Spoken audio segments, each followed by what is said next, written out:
चलो आज करेंगे कंपनी वाला क्वेश्चन जिसमें हम करेंगे journal entry. Pushkar limited invite application for 30,000 share for ₹100 each eight 20% premium.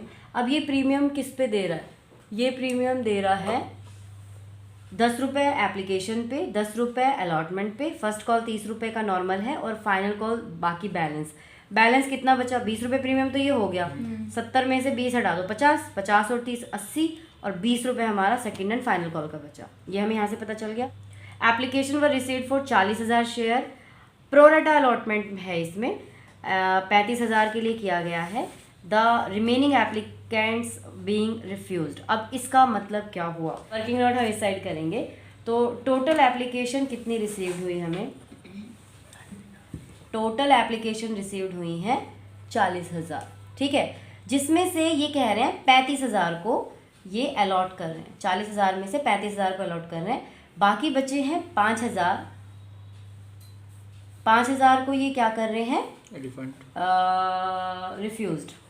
हाँ, रिफंड कह लो या रिफ्यूज्ड कह लो, रिफ्यूज़ कर लिया। तो हमारी एक ही कैटेगरी बनती है इसमें। कैटेगरी कौन सी बनती है? 35,000 एप्लीकेशन के लिए 30,000 अलॉटमेंट। क्यों? क्योंकि कंपनी ने 30,000 इशू किए थे, वो उससे ज़्यादा अलॉट नहीं कर सकती है। बाकी 5,000 के अमाउंट को ये क्या करेगी? एडजस्ट करेगी अलॉटमेंट पे। इसी को ही प्रोरेटा अलॉटमेंट कहा जाता है। सिर्फ अलॉटमेंट पे होगी और भी नहीं, अलॉटमेंट पे, ओनली अलॉटमेंट पे होगा। ना हो तो अलॉटमेंट पे जैसे 5,000 हैं, हाँ, अलॉटमेंट 4,000 के हैं, 1,000 एक्स्ट्रा बच रहे हैं, उसका क्या होगा? वो फिर एक्स्ट्रा फर्स्ट कॉल पे एडजस्ट हो जाता है। ऐसा क्वेश्चन में फिर मेंशन होगा कि जो एक्सेस अमाउंट है वो अलॉटमेंट पे एडजस्ट करो। अगर फिर भी अमाउंट बच रही है तो आप उसको फर्स्ट कॉल पे एडजस्ट कर दो। ऐसा क्वेश्चन में मेंशन होता है, सो उसके लिए कोई टेंशन नहीं है। तो ये एक ही कैटेगरी बन रही है और 5,000 को ये क्या कर दे रहे हैं? रिफंड कर दे रहे हैं, ठीक है। तो ये हमारी यहाँ पे कैटेगरी बन गई है। अब इसकी जर्नल एंट्री हम कैसे करेंगे? पहले आपको एप्लीकेशन रिसीव हुई है तो आप करेंगे bank account debit to share application account. सबसे पहले हमें एप्लीकेशन रिसीव्ड हुई है, यहाँ पे आप लिखेंगे बीइंग जितनी एप्लीकेशन रिसीव्ड हुई हैं।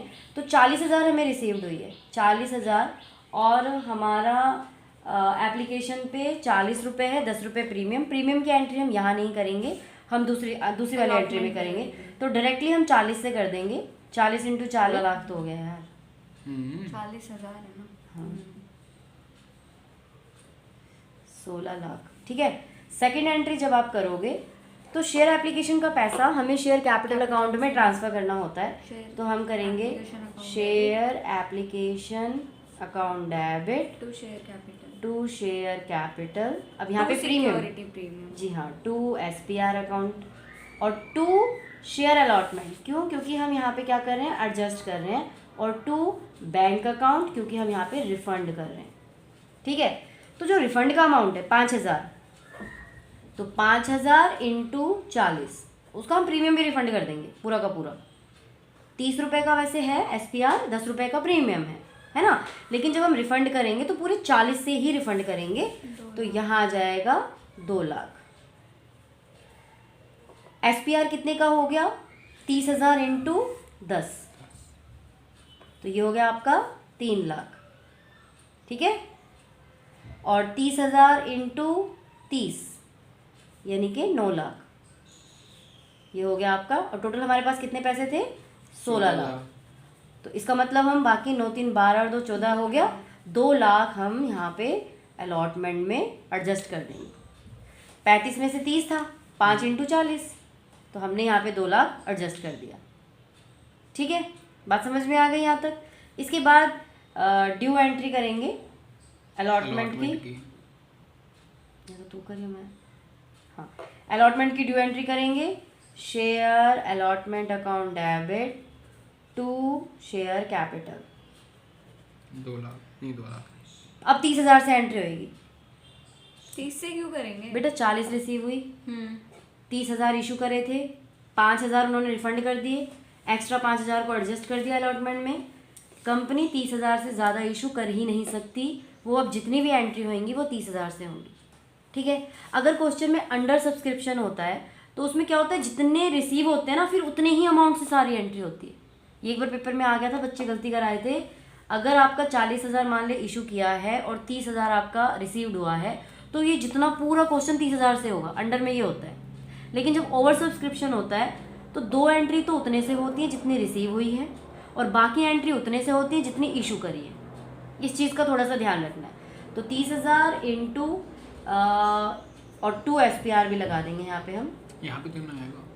और नहीं है हाँ, यहाँ। इसमें यही अच्छा आएगा। हाँ, इसमें इस वाले में यहाँ आता है, इस वाले में यहीं आएगा। मतलब इन सबके रिसीविंग एंट्री पे आता है, ड्यू Due। Due entry. जी हाँ। तो एक तरह से इसकी रिसीव्ड एंट्री है, और ये ये ड्यू due है। एक तरह से ट्रांसफर करने की और है, ये इसकी रिसीविंग एंट्री है, ये ड्यू एंट्री है, एंट्री रिसीविंग में नहीं करेंगे। हाँ जी, तो SPR यहाँ दिखाएंगे। 30 रुपये है, 30,000 का 30 टोटल कितना हो गया? 9 लाख। 40 होगा ना? 30 रुपये है ना Sorry, अलॉटमेंट, 30। तो 10 रुपये प्रीमियम 3 लाख यहाँ, और 20 रुपये का वो 6 लाख। ठीक है, अब हम इसको ट्रांसफ़र करेंगे, इसको वो करेंगे, बैंक अकाउंट रिसीविंग एंट्री करेंगे, बैंक अकाउंट डेबिट। लेकिन एक चीज़ हम इसमें पढ़ लेते हैं, इसने एक यहाँ पे दिया हुआ है, Yogesh who had applied for 700 share failed to pay the allotment money. Call to arrear. हाँ जी, तो इसमें निकालने के लिए क्या करेंगे? योगेश का हम निकालेंगे कॉल्स इन एरियर अकाउंट कितना है इसका? 700 इंटू 30। 700 तो अप्लाइड किया है, हाँ, तो अलॉट कितना किया होगा? देखो 35,000 अप्लाइड के लिए 30,000 अलॉटेड है, तो 700 अप्लाइड के लिए कितने होंगे? तो मैंने आपको ये सिखा रखा है, इसको इससे इंटू करो, इससे डिवाइड करो। देखो यहाँ पे लिखो अप्लाइड, यहाँ पे लिखो अलॉट। अप्लाइड कितने हैं? 35,000। अलॉट कितने हैं? 30,000। तो अब यहाँ पे अप्लाइड गिवन है हमें, तो अप्लाइड के नीचे लिख दो। तो ऐसे करना है, क्रॉस यूँ इधर वाले को इंटू करेंगे, इधर वाले से डिवाइड करेंगे, तो आपके अलॉटेड शेयर निकल जाएंगे। मतलब 30,000 इंटू 700 अपॉन में 35,000, ये कट गया 700, 7 पंजे 35, 5 छिंगे 30, 600। मतलब कितने अलॉटेड हैं उसको? 600। एक्सेस मनी का बता रही थी। अब एक बंदे ने जिसने 700 शेयर्स के लिए अप्लाई किया था, योगेश ने, उसने अलॉटमेंट पेमेंट नहीं करी, तो हमें उसका कॉल्स इन एरर निकालना पड़ेगा। लेकिन जो हमारा एप्लीकेशन रिसीव हुआ है वो 35,000 का 30,000, और वो 700 इसी में इंक्लूड है। इसका मतलब उसने एक्स्ट्रा पैसा दे रखा होगा कंपनी को। तो वो एक्सेस मनी हम कैसे निकालेंगे? देखो, उस पहले तो हमने ये निकाल लिया कि कितने शेयर अलॉटेड थे, तो 600 शेयर उसको अलॉट हुए। बंदे ने अप्लाइड कितने के लिए किया था? अप्लाइड कितने के लिए किया था? 700 के लिए। तो 700 शेयर्स के हिसाब से उसको 40 रुपये के हिसाब से उसने कितने दिए कंपनी को? 28,000। 700 इंटू 40। लेकिन उसको देने कितने थे एप्लीकेशन पे? उसको अलॉट तो 600 ही किया ना कंपनी ने, तो 600 इंटू 40, 24,000। कितनी एक्सेस मनी दी है उसने कंपनी को? 100 शेयर की एक्सेस मनी दी है उसने। भाई 700 में से 600 हटा दो, 100 शेयर्स की मनी उसने एक्स्ट्रा दी है, 4,000। 4,000 उसने एक्सेस मनी दी है। ठीक है, 40 कर दिया, sorry. Due on allotment, due on allotment, बंदे को कितना अमाउंट अलॉटमेंट पे देना था? 600 इंटू 30, 600 के हिसाब से 30 रुपये का उसको कितना देना था? 18,000 रुपये। 18,000। और 4,000 तो उसने पहले से ही दे रखा है, तो उसका कॉल्स इन एरियर कितना आया? 14,000। कॉल्स इन एरियर आ गया 14,000। अब ये एंट्री हम यहाँ करेंगे, तो यहाँ हम कैसे करेंगे? Bank account debit, calls in arrear account debit to share allotment. फिर वो जो बाकी ऊपर वाले ने यही दे रखा था। हाँ, तो 9 लाख में से 2 लाख पहले हटा दो, क्योंकि 2 लाख तो पहले ही एडजस्ट कर दिए कंपनी ने, तो यहाँ बचे आपके 7 लाख। 7 लाख में से 14,000 क्या आ गया? कॉल्स इन एरियर आ गया, तो 6,86,000। I am not wrong. हम इसे यहाँ पे शो नहीं करेंगे? किसको?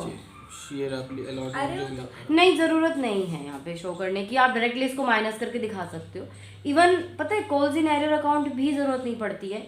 अगर क्वेश्चन में मेंशन है कि calls in arrear and calls in advance account को मेंटेन करती है कंपनी, तो आप लिखेंगे।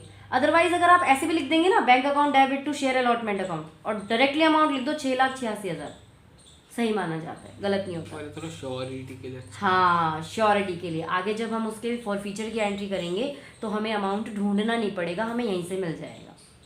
समझ में आ गई बात? अच्छा, ये हो गई हमारी। इसके बाद उसके जो शेयर्स थे फॉरफिटेड इमीडिएटली आफ्टर अलॉटमेंट, अब तुरंत इन्होंने क्या कर लिया? उसको फॉरफिट कर लिया। तो फॉरफिट की एंट्री करेंगे हम। Share capital to call in arrear to forfeiture. हाँ, share capital account debit to share forfeiture to call in arrear. 2 calls in arrear, आप डायरेक्टली कॉल्स इन एरियर लिख सकते हैं या फिर यहाँ पे शेयर अलॉटमेंट भी लिख सकते हैं। कितने शेयर्स हैं टोटल? 600 शेयर्स हैं। अब अलॉटमेंट के बाद ही कर लिया। अब यहाँ पे बताऊँ आपको कैसे काउंट करना है, इसमें आपको प्रीमियम को इंक्लूड नहीं करना है, ठीक है। 30 रुपये एप्लीकेशन के, क्योंकि उसने एप्लीकेशन की अमाउंट तो पे कर दी, और अलॉटमेंट की 20 रुपये, टोटल 50 रुपये। तो यहाँ पे 600 इंटू 50 करोगे। प्रीमियम यहाँ पे नहीं लेना है क्योंकि प्रीमियम उसने पे कर दिया है, सिर्फ इसने अरे यहाँ SPR डेबिट भी होगा क्योंकि उसने अलॉटमेंट पे पे नहीं किया ना। अलॉटमेंट पे 10 रुपये उसने पे नहीं किया है ना प्रीमियम का, बंदे ने अलॉटमेंट पे नहीं करी। बट ये तो हम रिसीव नहीं यार, अच्छा ड्यू पे मैम यहाँ पे उसने 4000 जो पूरी दी वो 40 पे दिए थे उसने। हाँ तो उसमें ये तो एप्लीकेशन का था ना, एक्सेस मनी आ गई।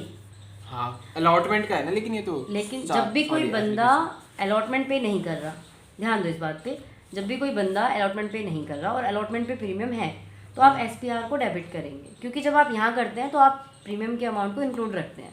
तो अगर SPR पेमेंट नहीं कर रहा है तो उसको हम क्या कर देंगे? डेबिट, ठीक है। 30,000 टोटल उसका नॉर्मल अमाउंट बनता है। फॉर फीचर में उसने कितने नहीं दिए? 14,000। 30। हाँ 30। अच्छा कॉल्स इन एरियर था 14,000। तो टोटल कितनी पेमेंट करी थी उसने?